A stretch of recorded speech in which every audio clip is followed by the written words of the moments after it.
सेवी साबिर अली जी, नमस्कार। रोजे का त्यौहार कैसा चल रहा है? सर, रोजे का त्यौहार माशाल्लाह बहुत अच्छा चल रहा है और अल्लाह ताला ने बड़ी बरकत वाला इसको बनाया है। लेकिन अफसोस कि हमारे देश के कुछ नफरती लोग जिन्होंने भगवान राम को भी बदनाम किया हुआ है, भगवान राम की आड़ में हमेशा उल्टे सीधे टिप्पणी, उल्टे सीधे कारनामे, मुस्लिमों को पकड़ के उनकी दाढ़ी नोचना, उनको बाज़ार में काम नहीं करने देना, उनके फल फ्रूट फेंकना। जिन ऐसे गंदे लोगों ने ये ठेका ले रखा कि हिंदुस्तान का माहौल हम ख़राब करें, उन्होंने थोड़ी सी ये गलती की हुई है कि मुसलमान भाई पूरे खुशी और जोश के साथ ना रोज़े रख पा रहे हैं और ना उस जश्न को मना पा रहे हैं, क्योंकि उनके दिन में हमेशा एक दहशत होती है कि ना जाने कौन सरफिरा हमको कहाँ मिल जाए। इसके ऊपर सरकार को संज्ञान ले नहीं रही है। लेकिन इसके साथ साथ मैं एक बात और भी आपको बताना चाहूँगा, कुछ हमारे हिंदू भाई जो असली हिंदू हैं वो बहुत अच्छे लोग हैं, वो इन नकली हिंदुओं से बिल्कुल हटके हैं। जैसे एक ताज़ा मिसाल है विनोद भाई की और गोपाल भाई की। आप पहले उनका वीडियो देखें, फिर मैं आपसे बात करूँगा।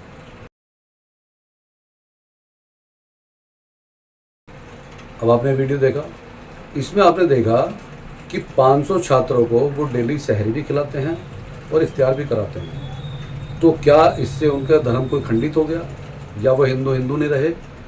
ऐसी भावना हमारे देश में जिन लोगों की खराब हो चुकी है, मैं चाहता हूँ वो अपनी भावनाओं ठीक करें और अपने सही रास्ते पर आ जाएं, वरना एक दिन कोई उनका नाम लेने वाला नहीं मिलेगा, क्योंकि उनके बच्चे भी कामयाब नहीं होंगे। जैसे लाठी डंडे इनके हाथों में है जो सरकार ने थमा दिया है, वैसे बच्चों के हाथ में आएंगे और कोई कारोबार नहीं कर पाएंगे।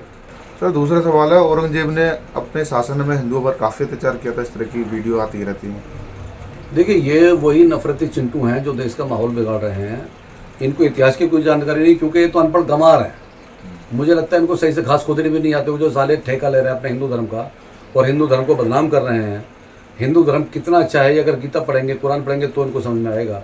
लेकिन मैं आपको एक बात बता दूँ, औरंगजेब एक ऐसा शासक हुआ कि जिसने गाय को काटने पर पूरी पाबंदी लगाई हुई थी। यहाँ तक का ऑर्डर कर दिया था कि अगर किसी भी मुसलमान ने गाय को काटा तो उसके दोनों हाथ काट दिए जाएंगे।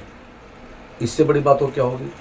और औरंगजेब ने ही ये भी फैसला किया था कि अगर किसी ने एक भी मंदिर को हाथ लगाया या मंदिर को तोड़ा या किसी हिंदू भावना को ठेस पहुंचाई तो उसके साथ बहुत सख्ती से पेश आया जाएगा। इसके लिए आप ये वीडियो देखिए। औरंगजेब ने क्यों कहा था जो गाय की हत्या करेगा उसके दोनों हाथ काट दिए जाएंगे? दरअसल औरंगजेब ने हिंदुओं के सम्मान में एक बड़ा फैसला लिया था। गौ हत्या रोकने के लिए उसने सख्त आदेश दिया कि अगर कोई गाय की हत्या करेगा या मंदिर तोड़ेगा तो उसे कठोर सजा दी जाएगी। अब सवाल ये है, आज हिंदुओं की सरकार होने के बावजूद गौ हत्या पूरी तरह क्यों नहीं रुक पाई? क्या गाय को राष्ट्रीय पशु घोषित करना चाहिए? कमेंट में जरूर बताएं। आपने वीडियो देखा?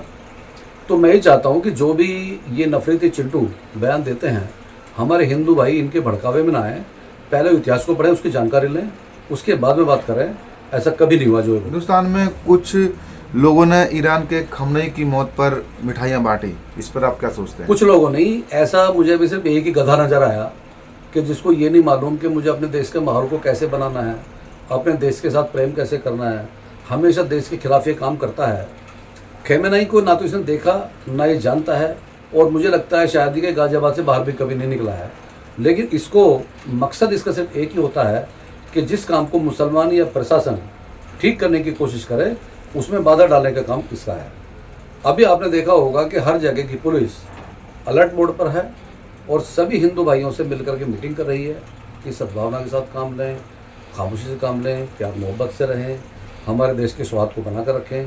लेकिन इस तरह के जो गधे हैं और जो नफरती चिट्टू हैं वो उसको बिगाड़ने पर उतार हुए। आप ये वीडियो देखिए पहले। रामनवमी के मरने की खुशी में सभी को भगवा तिलक करते हुए हिंदू रक्षा दल कार्यालय पर देखो, जय हो और जय श्री राम, जय श्री राम, जय श्री राम। इस पूरे विश्व को इसी प्रकार भगवा करना है, इसके लिए कुछ भी करना हो हर प्रकार से पूरी ताकत लगाएंगे और इस पृथ्वी को भगवा मैं करेंगे। आतंकवादियों के आपने वीडियो देखा?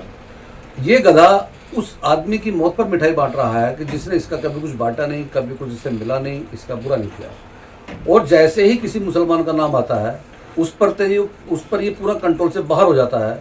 भाई अगर तेरे साथ किसी मुसलमान ने, जो तू बार बार हमारे मौलानों पे भी इल्ज़ाम लगाता है, मुसलमानों को गाली देता है, अगर तेरे साथ बचपन में भी उन्होंने कोई गलती की है तो एक बार उसको सार्वजनिक बोलना, हम लोग तेरे साथ खड़े रहेंगे। लेकिन ये इस तरह की नफरतबाजी बिना किसी वजह के सिर्फ नाम आते ही तेरा खून खोल जाता है, इससे तू सिर्फ अपना नुकसान कर रहा है, किसी और का नहीं। लेकिन इसमें जब तक सरकार का हाथ तेरे सर पर है तब तक ही तू ये भोंक सकता है, उसके बाद कुछ नहीं भोंक पाएगा। हमेशा पिंकी चौधरी पर आरोप लगाया जाता है कि वो मुसलमानों के खिलाफ भी बोलते हैं, इस पर क्या कहेंगे आप? देखिए, आरोप नहीं है, सब सच है। वो तो नाम भी लेता है किसी आदमी का तो उसके पहले 2 गाली लगाता है, उसके बाद में 2 गाली लगाता है, तब जाके तो वो नाम लेता है। सुअरों से मैं एक बात और कहना चाहता हूं, ये कहीं भी नजर उठा के बताएं कि जिस प्रकार ये अपनी संख्या बढ़ाकर हिंदू को पलायन कराते हैं, कभी स्वर की बातें सुन ली। तो मुझे ये समझ नहीं आती इसके अंदर ब्लड इंसान का ही है या किसी जानवर का है जो हमेशा उल्टी सोच रखता है। भाई तुम दादागिरी दिखा के बच्चों के हाथ में हथियार देते हो और मुसलमान बच्चों के हाथ में कलम देने का काम करता है। तुम उसको दादागिरी की डिग्री देते हो, हम उसको एजुकेशन की डिग्री के ताल्लुक से हिंदू और मुसलमान दोनों ही बच्चों को देखते हैं। और हम कोशिश करते हैं कि हमारे देश के हिंदू मुस्लिम सभी सिख ईसाई भाई मिलकर के बच्चों को पढ़ाई लिखाएं, अपने बच्चों को एजुकेटेड करेंगे तो देश विदेश में हमारा नाम होगा। लेकिन तुम लोग हमेशा बच्चों को उल्टी शिक्षा देते हो, कहीं तलवार बांटते हो, कहीं गालियाँ देते हो, कहीं रोड पे जाके मारपीट करते हो, कहीं गौ रक्षा के नाम पे 100 गाय पकड़ते हो, 2 जमा कराते हो, 98 को कटवा के खुद आप खा जाते हो। मैं एक बात और कहना चाहूँगा कि खास तौर पे पिंकी चौधरी जैसे जितने भी ये लोग इस टाइम खड़े हुए हैं जो देश विरोधी काम कर रहे हैं, इनकी सबसे पहले तो सबके अकाउंटों की जांच कराई जाए, क्योंकि इन पे फंड कहाँ से आता है। जो फंड दे रहे हैं उनको भी इनके साथ में बराबर का पापी माना जाए और उनको सजा दी जाए, क्योंकि जब तक इनके पास बैठे बैठे फंड आता रहेगा इनके बकवास बंद नहीं होगी। हर चीज़ में खर्चा होता है निकलने के लिए और वो इनके पास बहुत है, पैसा बेहिसाब लुटाते हैं। कौन सा ऐसा काम है जो पापी काम है जिसको ये लोग नहीं करते?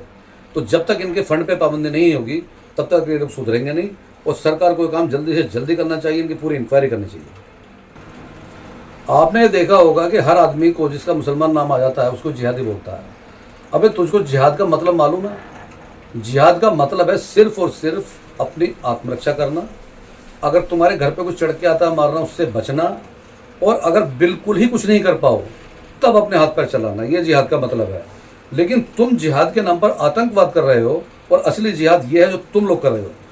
ये जिहाद वो मुसलमानों वाला जिहाद नहीं है, ये तुम लोगों का पापी वाला जिहाद है जिसके नाम पे तुम नफरत बांट रहे हो।